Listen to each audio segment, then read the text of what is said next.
biography on the next speaker, who I believe is someone named Ken Candido, but Ken is one of the folk heroes of pain medicine. He has done amazing things. He does amazing things on so many levels, groundbreaking technology. He throws footballs through basketball hoops from 40 yards plus. 50 yards. 50 yards, 40 plus yards, and has the record of all that. Ken speaks for himself, so I'm going to let Ken speak for himself. Thanks, buddy. Thank you, Mike. Appreciate it. Thanks to everybody for showing up, and thanks to the organizers for inviting me back here to this amazing meeting. My topic is pain management in the aging population. I don't know if there's a subliminal message there about me doing this talk, but obviously age will affect all of us. There's going to be things that affect us as a result of the maturation process, the ongoing catabolic process that influences our body, the degenerative process. And we can't talk about all contingencies today, so what I'm going to try to do is stick to a couple of things, a couple of key elements that are likely to affect those of us as we progress through the maturation stages and phases. These are my affiliations. I'm a clinical professor of both anesthesiology and surgery at the University of Illinois College of Medicine in Chicago. I'm also recently been designated as a professor of surgery at the newly formed Ponce School of Medicine in Ponce, Puerto Rico. I've been a fellowship director. I've taught 2 fellowship programs at Advocate Masonic Medical Center, and prior to that at the Loyola University Medical Center. Our objectives today are to summarize the reduction in interventional pain medicine that's been an ongoing phenomenon which occurred with its catalyst during the pandemic, but has progressed even further still to the present time. I'll talk about herpes zoster. Some of us will recognize shingles. It's inevitable beyond the age of 65. It's the #1 risk factor for the development of shingles. What happens to those people who develop it? How do we treat it when our tried and true methodologies fail to provide a salubrious benefit to our patients? I'll talk a little bit about regenerative medicine. That's not the subject of this talk, but I have a unique perspective on the role of regenerative medicine in post-herpetic neuralgia. I'll talk a little bit about cancer.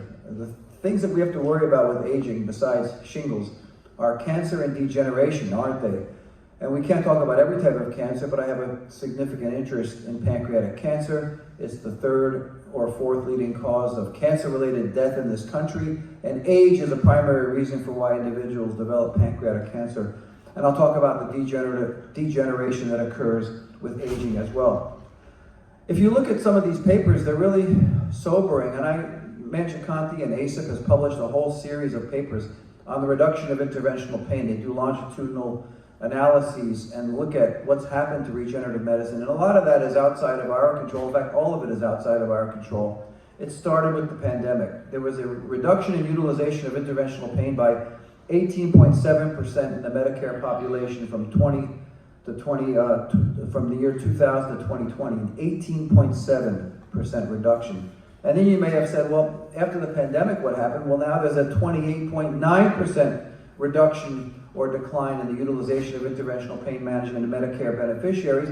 And it's not just the result of the pandemic and COVID-19. There are other factors, including the Affordable Care Act, economic decline, and medical policies which influence and limit our ability to have access in the Medicare population to interventional pain. Even epidural steroid injections, a 24% decline in the utilization of epidural procedures in the Medicare population. And these are publications from 2024.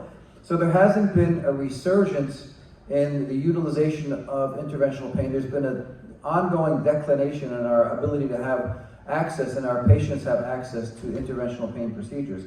So let's talk about the painful conditions of the elderly. I can't go through each and every. Ellie, are you leaving? Por favor, caballeros, siéntese, por favor. No, I'm just joking. So herpes zoster related pain, we talked about that a little bit. I've got an interest in that.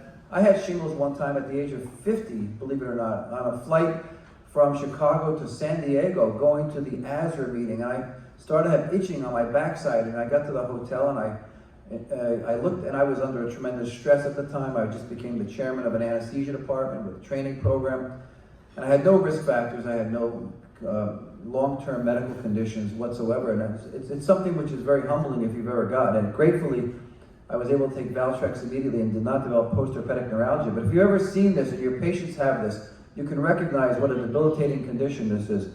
Cancer-related pain will limit our discussion this morning to pancreatic cancer, just because of the nature of time that we have here. Degenerative conditions, osteoarthritis, all of these things can affect us. So herpes zoster is the most common neurological disease. Age is the most common risk factor, the number one risk factor for the development of herpes zoster. And I have a great interest in treating this, and I treat herpes-related conditions of the trigeminal nerve and primarily the V1, the ophthalmic division of the trigeminal nerve, because that's really the second most common presentation. The first most common presentation is the 6th thoracic dermatome. Risk factors, again, are age. Shingles vaccine does reduce the incidence of risk, both of developing primary shingles as well as post-herpetic neuralgia. And the trigeminal nerve is affected in about 25% of all cases.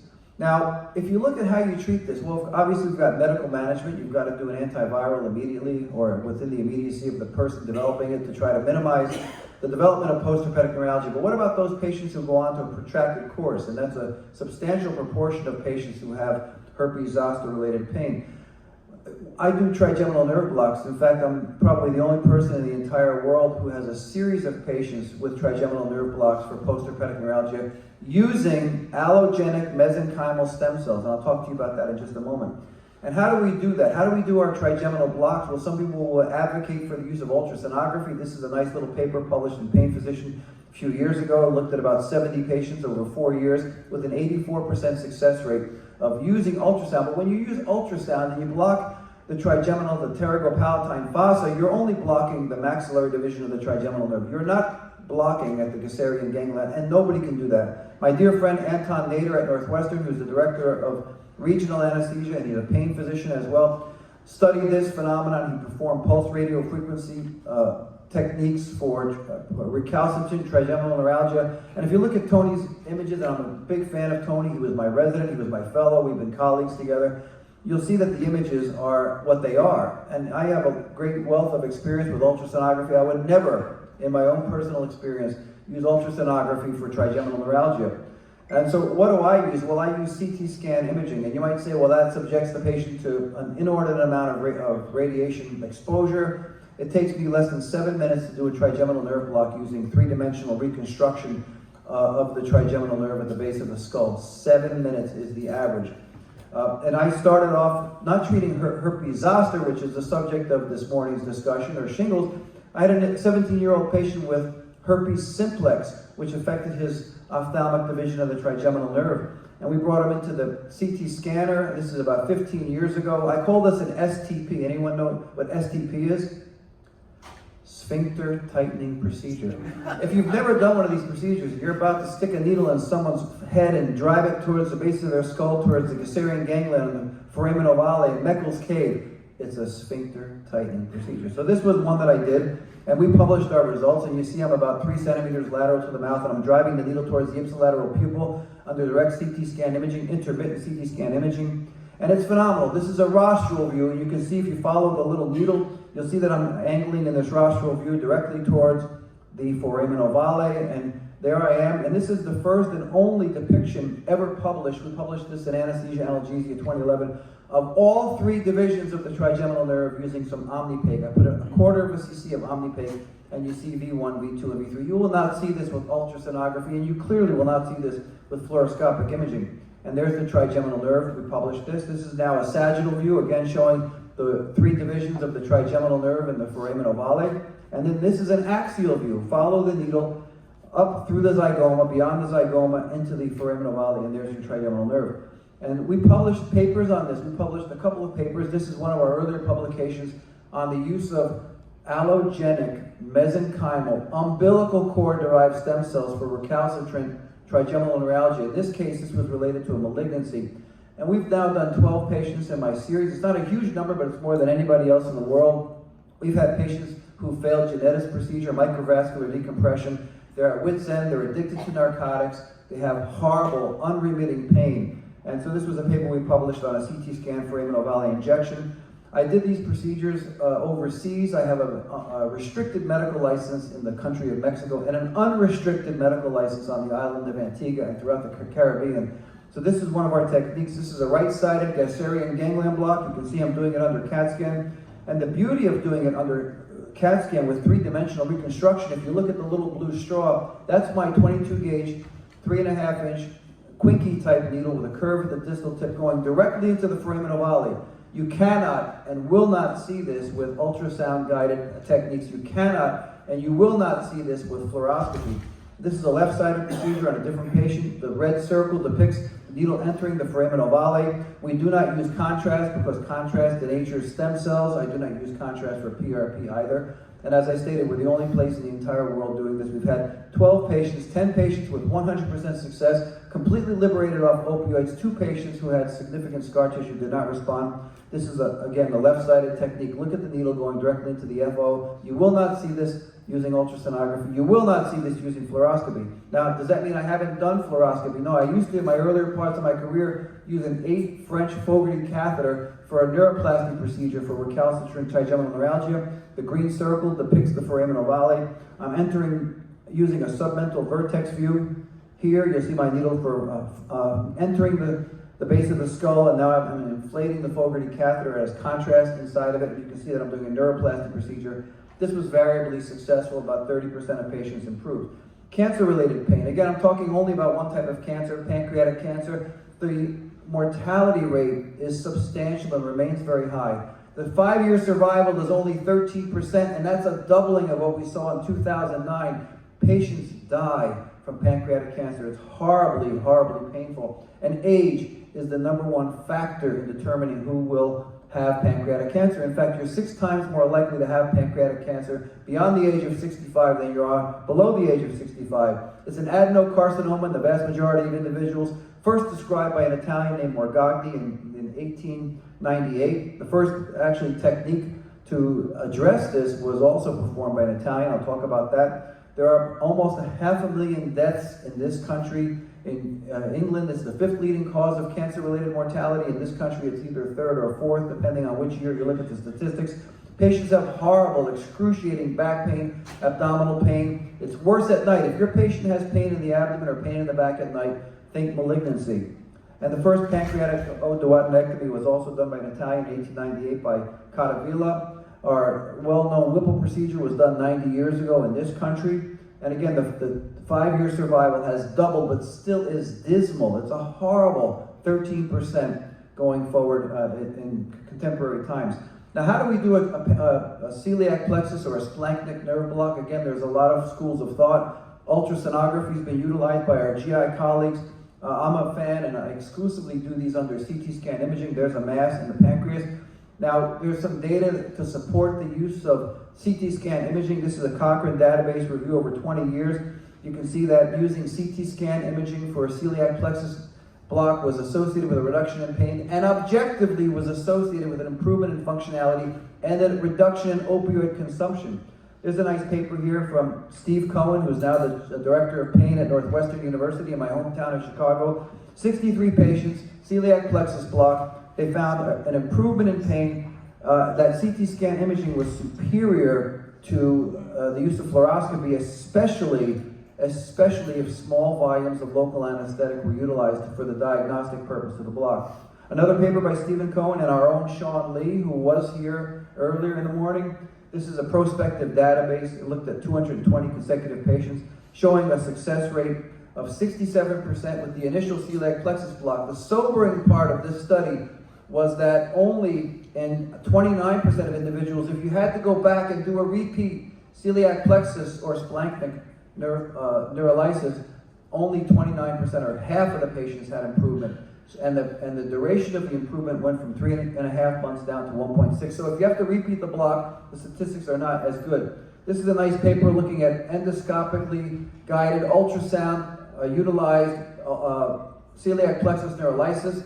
And again, our GI colleagues have invaded our space here. They're doing an awful lot of these, more than interventional pain physicians are actually doing statistically and by insurance company statistics.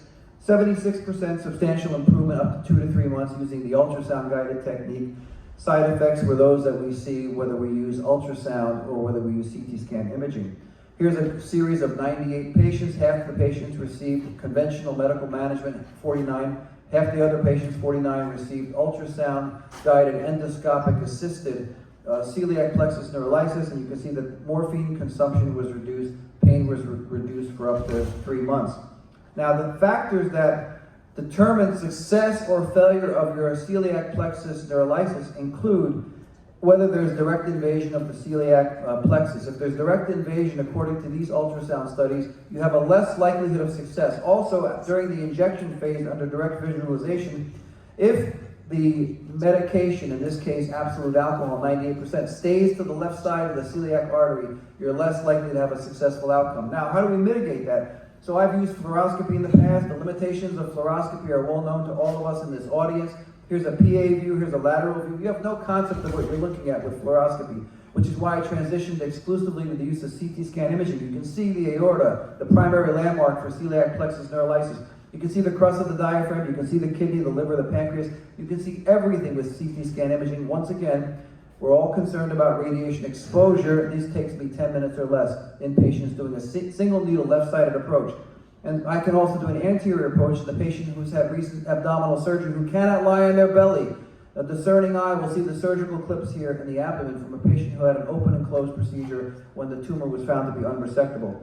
So again, we saw from our ultrasound-guided colleagues in the GI world that if the contrast stays to the right side of the celiac artery exclusively, we're less likely to have success than if it goes bilaterally, which is why we can gauge the volume with our celiac plexus neurolysis using CT scan imaging. This is 10 cc's, this is 20 cc's. You can see a beautiful para-aortic spread. This was a successful outcome in a 44-year-old patient with a severe pancreatic malignancy, stage 5, with only 6 months to live, who actually lived for 8 months following this procedure. Here's the anterior approach. Once again, you cannot see this with fluoroscopy. You can see the liver, you can see the pancreas, the kidneys. I found that I'm doing more renal biopsies than I ever suspected. I'm also doing a lot more transaortic techniques than I suspected, just by virtue of the fact that these structures have to be reconciled when you put a needle in somebody. This is the anterior approach. This is the patient who had unresectable malignancy, and you can see as I continue to inject now 15 cc's of contrast as a preemptive stage before I do the neurolysis, I'm getting a bilateral para-aortic spread. And there's a transaortic technique as well. We don't always intend to go through the aorta. Remember, by the law of Purcell, when you put a needle directly into the aorta, you have a very long, thin needle, usually 5 to 6 inches, 22 gauge. You're not going to get blood shooting across the room. It's going to drip out very, very low due to the law of Purcell. So sometimes you don't even know you're in the aorta, even with aspiration. So you do a lot of kidney biopsies with this technique as well. Here's a transaortic technique, and there's 10 mLs, and that's where I basically leave it. So spinal degenerative conditions, again, we know that greater than 60% of those above 60 will have low back pain, 11 to 40% will have lumbar spinal stenosis. Every one of us in this room are passing immediately as we sit here through Thompson's criteria. We're losing cells, we're losing water, we're changing our type 2 collagen to a type 1 collagen. We're getting mechanical incompetence, we're getting annular fissures, and we're getting bony changes. So Anu Navani, who was also here, was president of ACIP coming in. She was instrumental in helping write this paper. I was a co-author through ACIP, looking at regenerative medicine and what works and what doesn't work. So the levels of evidence for regenerative medicine are very good for osteoarthritis of the knee and less so for low back pain and intradiscal injections. Anybody in the room do intradiscal injections of stem cells besides myself? I stopped doing them. I was doing almost all of them on the island of Antigua, several hundred patients, and it's extremely painful for patients. You know, I use the double needle technique, I use intradiscal antibiotics, IV antibiotics, and I would go home to Chicago and I would have dozens and dozens of phone calls for weeks after the technique. Patients thought they had infections. Nobody ever had an infection, thank goodness. After 246 intradiscal injections, I stopped doing them. But the level of evidence is level 3 for back injections and level 4 for SI joint injections, facet and epidurals. Where do you get your mesenchymal stem cells from? Well, there's a lot of choices available to us. Bone marrow aspirate, adipose, stromal vascular fraction. I use exclusively umbilical cord derived stem cells. Well, why do you do that, Dr. Candido? Well, because studies, in vitro studies, show what the 4 factors are in determining the potency of stem cells. Kynurenine expression, ATP expression, mitochondrial activation, and cell migration are all highest unequivocally with umbilical cord-derived stem cells than they are compared to mesenchymal bone marrow stem cells, adipose-derived stem cells, or stem cells taken even from the placenta. Umbilical cord stem cells. This is a study from Vitro Biopharma, so it's proprietary to them. From their research group, a bunch of PhDs. It's in the process of being published. I had access to this as well. What are the 5 factors that determine the benefit of stem cells? Anti-inflammatory effects, immunomodulation, angiogenic effects, anti-apoptosis, and antioxidative factors. And the highest success with stem cells is with umbilical cord-derived stem cells, better than anything else we have available to us. Have I published on this? Yeah, I published a bunch of papers. I've got a bunch of papers right now in press on the use of mesenchymal allogenic stem cells. Umbilical cord derived, this is one of our first papers on epidurals and facets. We inject all of our back pain patients now with epidurals and facets. We published a very large series of 48 patients in February of this year with a tremendous success, especially for failed back surgery syndrome. Right? What do we have besides neuromodulation? What do we have available? And intrathecal drug delivery systems. Well, we have mesenchymal stem cells. And 100% of our patients, of which there were 9, with failed back surgery syndrome, got better for up to 12 months with allogenic stem cells. I'm going to finish this up in literally 1 minute.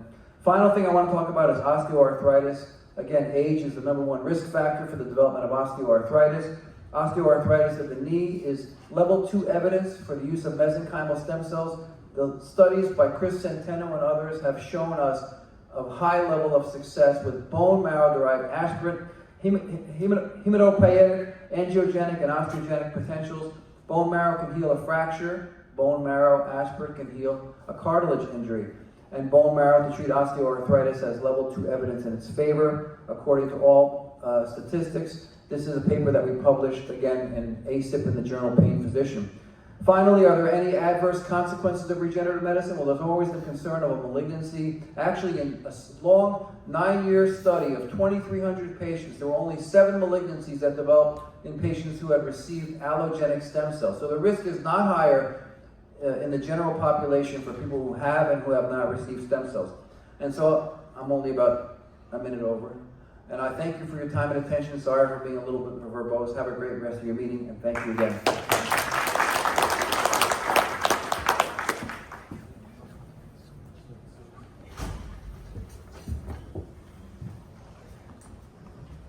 Well, it was a very mellow Dr. Grigsby to my frenetic friend Dr. Candido, who gets a lot in that very brief period of time.